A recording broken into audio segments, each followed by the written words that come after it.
तर शिवसेनेच्या वतीने 1500 पेक्षा अधिक ठराव या ठिकाणी दाखल होत आहेत. अशा पद्धतीनं कार्यक्रम असेल.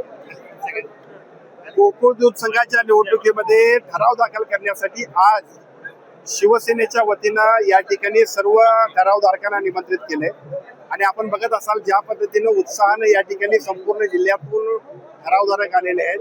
व्यासपीठावरचे सर्व प्रमुख नेते असतील किंवा सर्व ठरावधारक असतील, या सगळ्यांच्या माध्यमातून गोकुळच्या निवडणुकीमध्ये शिवसेनेच्या वतीने एक मजबूत संघटन करून आम्ही सगळेजण या निवडणुकीला सामोरं जाऊ.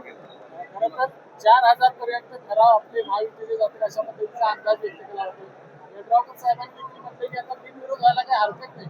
नाही, यड्रावकर साहेबांची भूमिका जी आहे किंवा भूमिका म्हणण्यापेक्षा त्यांचं जे भाषण होतं त्यातला जर संदर्भ लक्षात घेतला तर एका बाजूला राष्ट्रवादी काँग्रेस पक्ष, दुसऱ्या बाजूला शिवसेना, तिसऱ्या बाजूला भारतीय जनता पक्ष आणि त्याच्यानंतर परत जनसुराज्य पक्ष, या चारही पक्षांकडे अतिशय चांगल्या पद्धतीने ठराव गोळा होत आहेत आणि एकूण चित्र बघितल्यानंतर निश्चितपणे 4000 पर्यंत तरी आपण पोहोचू. म्हणजे निवडणूक एकतर्फी होईल अशा पद्धतीचं चित्र आजच्या घडीला महायुतीसाठी आहे.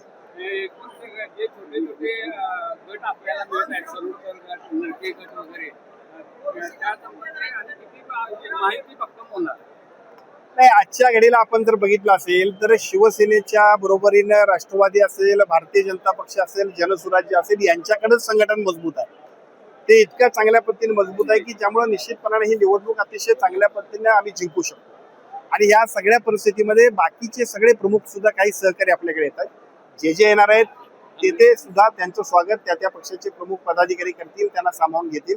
पण या निवडणुकीमध्ये एका बाजूला पक्ष संघटन म्हणून आम्ही अतिशय चांगल्या पद्धतीने काम करतोय आणि दुसऱ्या बाजूला महायुती म्हणून सुद्धा जिल्ह्यातल्या आपण जर ट्रेंड बघितला असेल, लोकसभा, विधानसभा आणि त्यानंतरच्या नगरपालिका, नगरपंचायती, जिल्हा परिषदा, महानगरपालिका, त्याच पद्धतीनं गोकुळच्या निवडणुकीमध्ये सुद्धा आपण यश मिळवतो.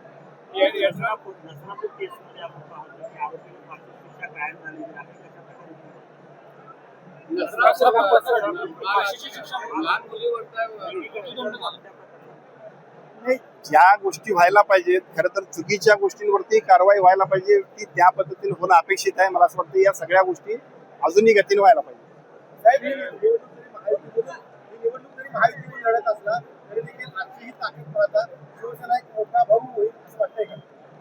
आदरणीय नरके साहेबांनी तिथं मगाशी जे भाषणामध्ये सांगितलंय की ज्याच्यामध्ये छोटा भाऊ मोठा भाऊ याच्यापेक्षा सुद्धा पक्ष म्हणून आमचं संघटन आणि जिल्ह्यात वाढत असणाऱ्या शिवसेनेवरचा लोकांचा विश्वास सुद्धा आजच्या मेळाव्याच्या निमित्ताने दिसला.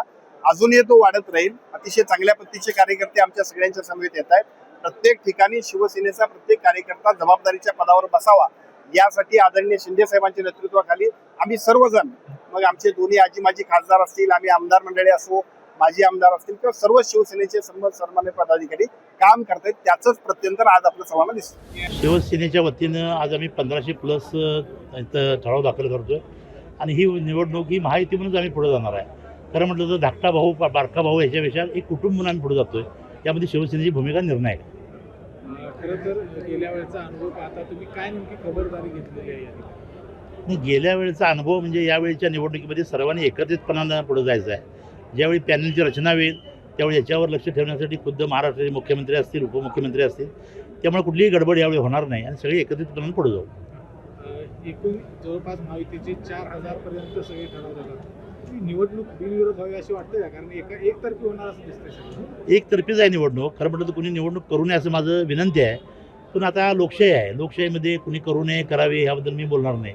पण आमच्या वतीनं निवडणूक झाली तर मोठ्या फरकानं ही निवडणूक जिंकणार आहोत. महायुतीचा एकतर्फी विजय होणार.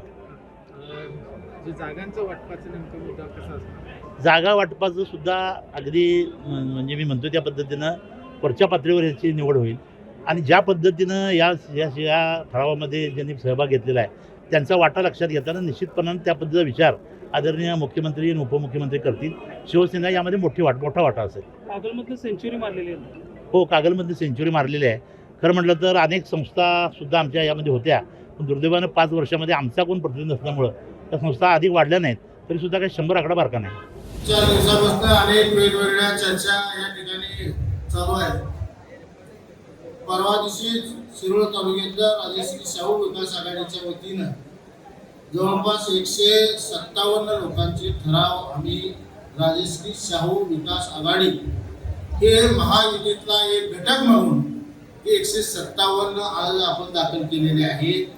आज परत जवळपास 35 ठराव आज आपण या ठिकाणी दाखल करतोय.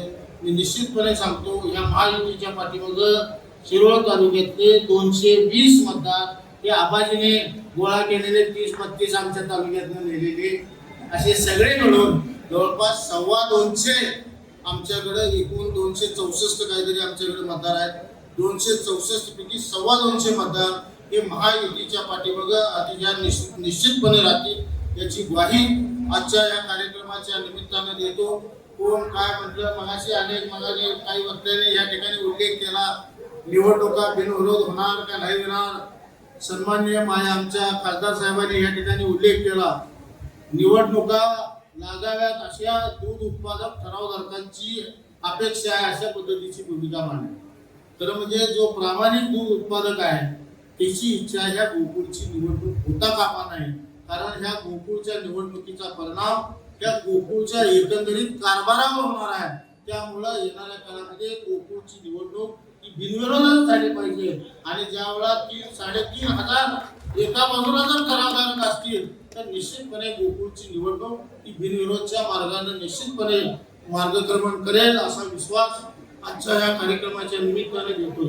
आज वेगवेगळ्या भारतीय जनता पार्टीचे सुद्धा ठराव आज दाखल होत आहेत. जनसुराज्य शक्तीचे ठराव होत आहेत.